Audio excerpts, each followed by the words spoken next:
Last summer's opening ceremony at the Olympic Games in Paris paid homage to the country's last queen, Marie Antoinette.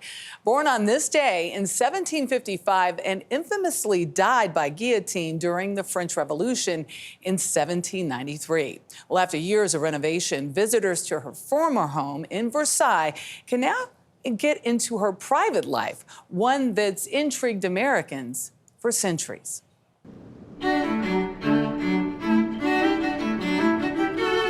The Palace of Versailles, spectacularly grand, home to generations of Bourbon kings, visited by millions of tourists each year.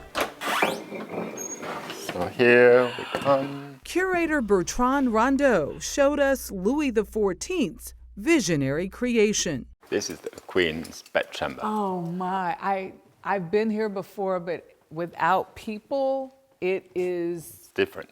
very different. And it's huge. It is huge. It is ornate. And the feathers at the top, the chandeliers, every square inch of this space is filled. Louis XVI and his wife, Marie Antoinette, were the last monarchs to hold court here, under the gawking eyes of their subjects. Anyone could come to Versailles and enter the official apartments during the day, even beggars strolling in the galleries in the apartments. So I would imagine a queen would need to kind of get away from that. Definitely, it was an awful life, I would say. Please. She found refuge just behind these bedroom walls, access through secret staircases and hidden passageways. Everything is locked. Yes. You're afraid someone's going to come and steal something? Maybe. Marie Antoinette's private chambers were reopened to the world after a 5-year restoration. That was the dining room for the Queen. A rather small room, but very comfortable, with a nice fabric on the wall. Oh, I love it. The reopening coincided with Versailles' 400th anniversary last year. What's back there? It's her small boudoir. Feminine, cozy, peaceful. It's a very, very tiny room where the Queen could rest and...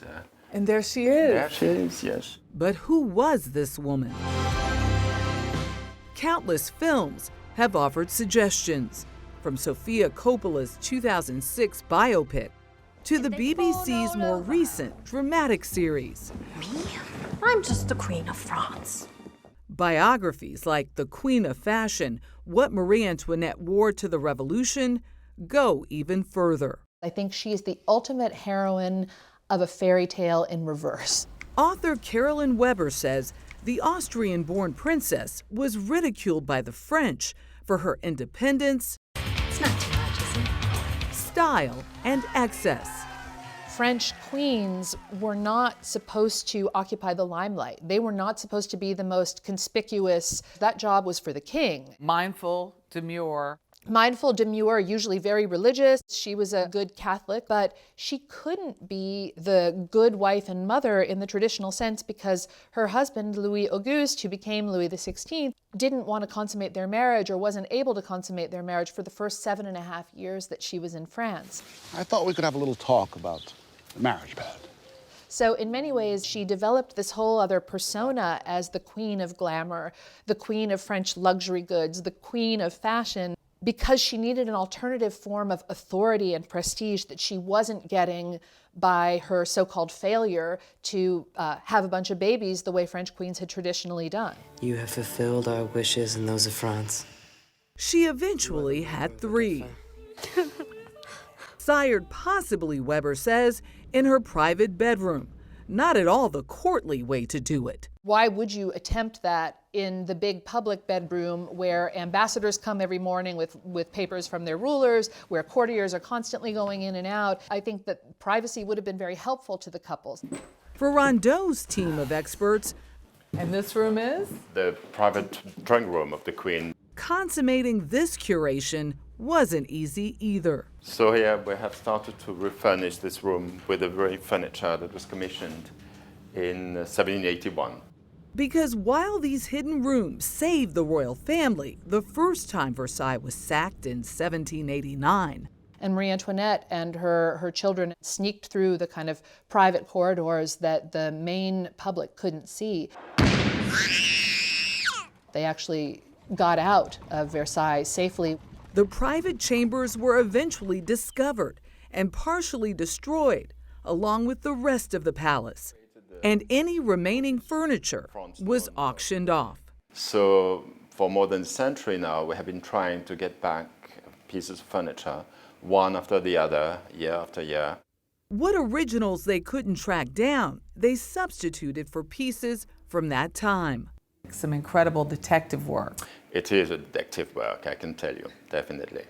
I mean, how do you do it? But what we have in Paris, in the Archives Nationales, are the archives. Since there is a journal where all these pieces, when they were delivered, were inventoried with a number, and often we can find this number still on the back of a chest of drawers or seat and so identify them. Color, fabric, design, down to that detail? Yes.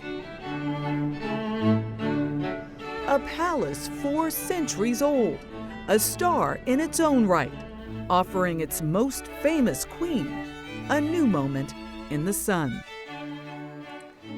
And the amount of detail, as he said, I mean, color, fabric, design, they wrote everything down, and that's how they're able to restore the wallpaper and the upholstery and that kind of thing. But I tell you, what was so interesting was this notion that anybody could come into Versailles And see royalty. and see royalty. It was during a certain time. But yes, you had that kind of access if you could make it there. And of course, Marie Antoinette, so misunderstood and yet, you know, probably never said the term we know her best for, let them eat cake. Sure. But complicated, had to puff herself up with this style and excess because she couldn't have children for whatever reason. You know what I thought was interesting was as much as she's known for that access, that those private chambers were so intimate and cozy and relatively simple. Yeah, very simple. I mean, in fact, after she had children, she really tapered down her whole style, like the way she dressed. Very, very simple shifts because she liked being you know, in motion with her kids. So it was just, you know, it was really a revelation, and I really enjoyed it. And the special tour, all by myself. That must have been a once-in-a-lifetime experience. That was. too. It really was. I also appreciated that you worked in mindful and demure into this Mindful, story. very mindful.